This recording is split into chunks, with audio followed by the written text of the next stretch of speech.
છે એક long side પર બિલ્ટઅપ હતું થોડી સમય પહેલા, અત્યારે શોર્ટ હવે કવર થતા જોઈ રહ્યા છે.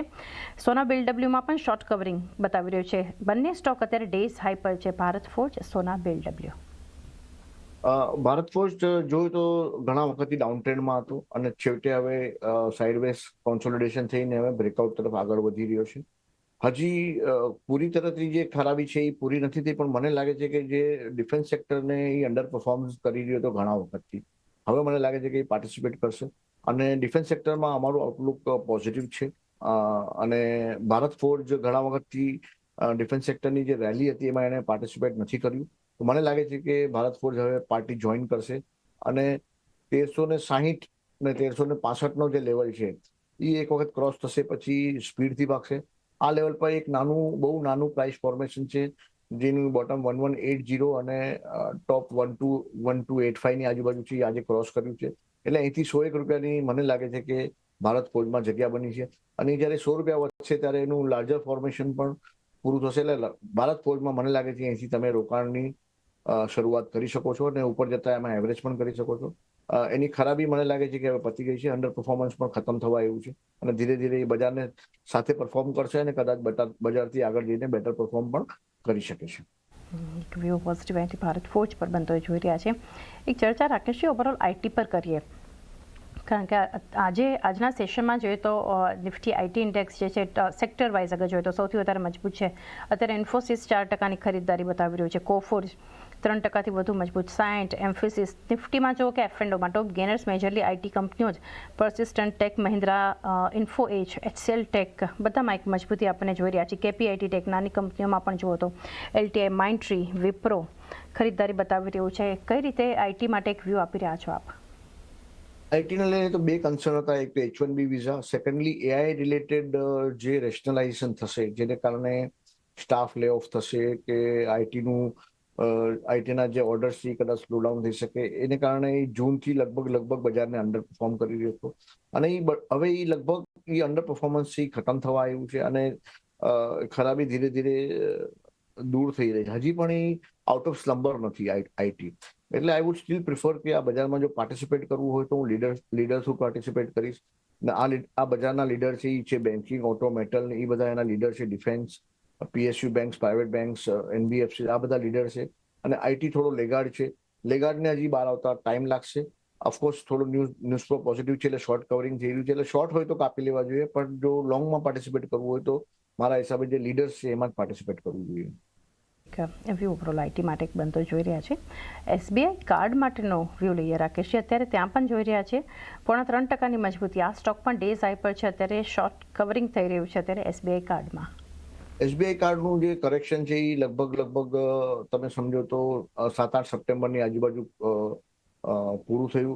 એનું કરેક્શન ચાલુ થયું હતું જૂનની 10 જૂનની આજુબાજુ. એટલે લગભગ જે 3-1 મહિનાનો જે ટાઈમ કરેક્શન થવું જોઈએ થઈ ગયું, પ્રાઇસ કરેક્શન થવું એ થઈ ગયું. હવે મને લાગે છે SBI કાર્ડ ન્યૂ હાઈ તરફ જઈ રહ્યો છે. એનો 1027નો હાઈ છે, બહુ જ કમ્ફર્ટેબલી વેરી રિસન્ટલી ક્રોસ કરશે એવું મને લાગે છે. SBI કાર્ડ માટે એક વ્યૂ બનતો જોઈ રહ્યા છે. આ સ્ટોકમાં અત્યારે એક મજબૂતી જોઈ રહ્યા છે. ત્યારબાદ ટાઇટન માટે એક વ્યૂ લઈએ. ટાઇટન અત્યારે લોંગ બિલ્ડઅપ છે રાકેશજી, 0.5% ઉપર છે સ્ટોક, એક મજબૂતી સાથે કારોબાર થઈ રહ્યો છે અને 52 વીક્સ હાઈ પણ આજે બન્યા ટાઇટનમાં. ટાઇટન આજની પ્રાઇસ એક્શન સાથે એનું જે એક W ફોર્મેશન છે એ ખતમ થાય છે અને ભાવ જો આની ઉપર ટકેલો રહે અને વોલ્યુમ એક્શન રહે તો બજાર જો ક્લોઝિંગમાં ટાઇટન જો આ ભાવની આજુબાજુ બંધ આવે તો મને લાગે છે કે એક ટ્રેડ લેવો જોઈએ એમાં ક્લોઝિંગમાં. બજારની આજની આખા દિવસની એક્શન બાકી છે એટલે આઈ વિલ સ્ટીલ વેટ, પણ જો 3770 ઉપર જો ટાઇટન બંધ આવે તો હું એમાં લઈને આગળ ચાલીશ. 3770 ઉપર એક ક્લોઝિંગ જરૂરી છે અહીંથી એક ટાઇટન માટે એક વ્યૂ બનતો જોઈ રહ્યા છે. ત્યારબાદના સ્ટોકમાં અત્યારે જ્યાં એક્શન આપણને બનતી જોઈ રહ્યા છે, વ્યૂ લઈએ કાઉન્ટર અદાની એનર્જી માટે રાકેશજી. 1.5% ઉપર છે સ્ટોક, લોંગ બિલ્ટઅપ આ સ્ટોક પણ બતાવી રહ્યું છે. કઈ રીતે વ્યૂ આપશો, અહીંયા શું કરવું જોઈએ? અડાની એનર્જી સોલ્યુશન્સ મને લાગે છે કે આ ભાવે કોન્સોલિડેટ થઈ ગયો છે. જ્યારે અડાનીને લઈને જે સારા ન્યૂઝ આવ્યા હતા કે એમને ક્લીન ચીટ મળી હતી ત્યારે એક બહુ સારી એવી મોટી કેન્ડલ ફોર્મ થઈ હતી. હજી લગભગ તમે સમજો 22 સપ્ટેમ્બર એક મોટી પ્રાઇસ એક્શન વોલ્યુમ સારા જે ન્યૂઝ આવ્યા હતા એને લઈને ફોર્મ થઈ હતી. ત્યારથી બજારની એક્શન આખી કેન્ડલની અંદર જ છે. તો આઈ વુડ પ્રિફર કે જ્યારે કેન્ડલ ક્રોસ કરે, જેનું હાઈ છે લગભગ 959 960, ઈ ક્રોસ કરે અને વોલ્યુમ સાથે ક્રોસ કરે ત્યારે એમાં પાર્ટિસિપેટ કરવું. હજી આમાં કોન્સોલિડેશન જ ચાલી રહ્યું છે અને મને લાગે છે કે એમાં સૂન બ્રેકઆઉટ થશે, કારણ કે મૂવિંગ એવરેજ બધી રાઇઝિંગ છે, ટ્રેન્ડ પોઝિટિવ છે, મોમેન્ટમ પોઝિટિવ છે, રિલેટિવ આઉટ પરફોર્મન્સ છે. વોલ્યુમ્સ થોડા ડ્રાય થયા છે કારણ કે કરેક્ટિવ ફેઝમાં છે અત્યારે, જે રાઇઝ હતો એને કરેક્ટ થઈ ગયો. મને લાગે છે કે આ કાઉન્ટર બહુ જ રિસન્ટ, મતલબ બહુ જ નજીકના ભવિષ્યમાં એ બ્રેકઆઉટ આપશે. અદાની એનર્જી માટે એક વ્યૂ બનતો જોઈ રહ્યા છે. ઓઇલ ઇન્ડિયા માટેનો એક વ્યૂ લઈએ. અત્યારે 2% ખરીદારી આ સ્ટોક બતાવી રહ્યો છે. રાકેશ, ઓઇલ ઇન્ડિયા 416ના ડેઝ હાઈ પર આપણે કારોબાર થતું બતાવી રહ્યો છે. કઈ રીતે આપ વ્યૂ આપશો સેટઅપ પર? Call India, right? Oil India. Oil India,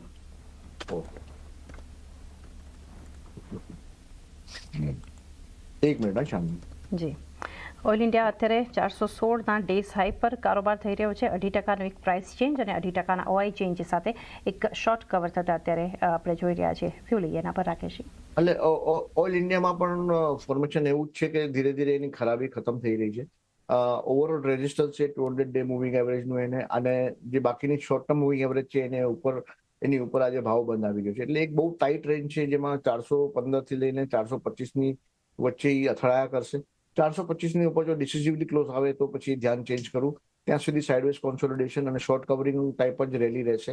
એટલે ઉપરમાં પ્રોફિટ બુકિંગ 425ની આજુબાજુ કરવું અને એની ઉપર જો ડિસિઝિવલી ક્લોઝ આવે ત્યારે આપણે ફરી એક વ્યૂ લઈ શકાય એમાં.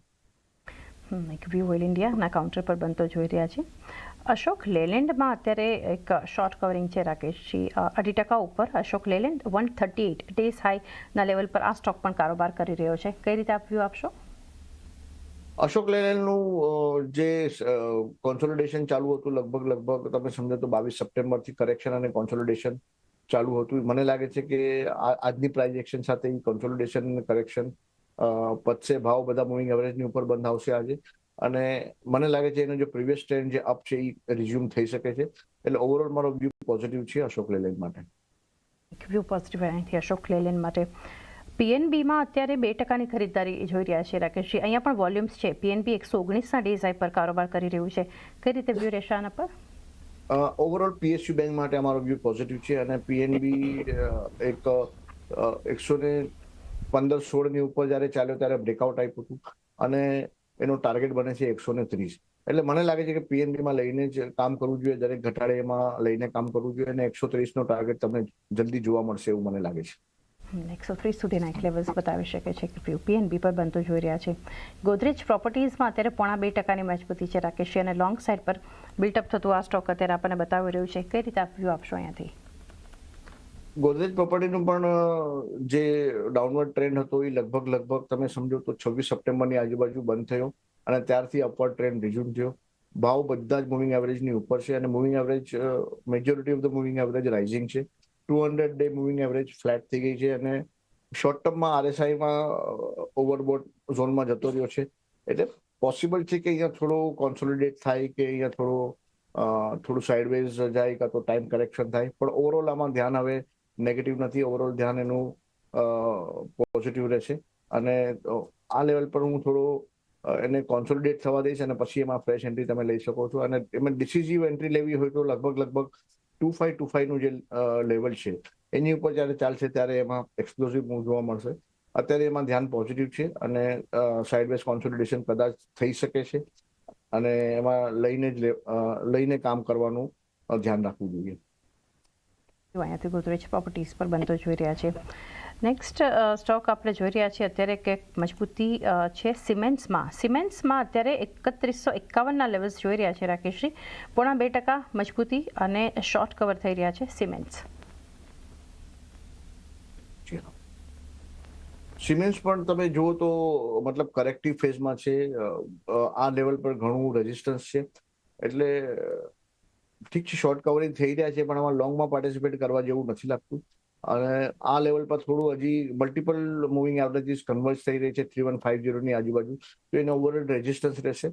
તો શોર્ટ કવરિંગ કરવું હોય કારણ કે ઓવરઓલ બજાર હવે સારું છે એટલે બહુ લાંબુ શોર્ટ રાખવાની કોઈ સલાહ નથી કોઈને. એ શોર્ટ પોઝિશન હોય તો એ ગમે ત્યાં શોર્ટ પોઝિશન હોય કાપી લેવી જોઈએ અને 3150ની ઉપર ડિસિઝિવલી બંધ આવે, થોડું મૂવ આવે પ્રાઇસ એક્શન વોલ્યુમમાં ત્યારે તમે એમાં લેવાનું ધ્યાન રાખી શકો. અત્યારે એને અવોઇડ જ કરો અને શોર્ટ હોય તો કાપી લેવું જોઈએ. હા, તો એક અવોઇડ માટે વ્યૂ કે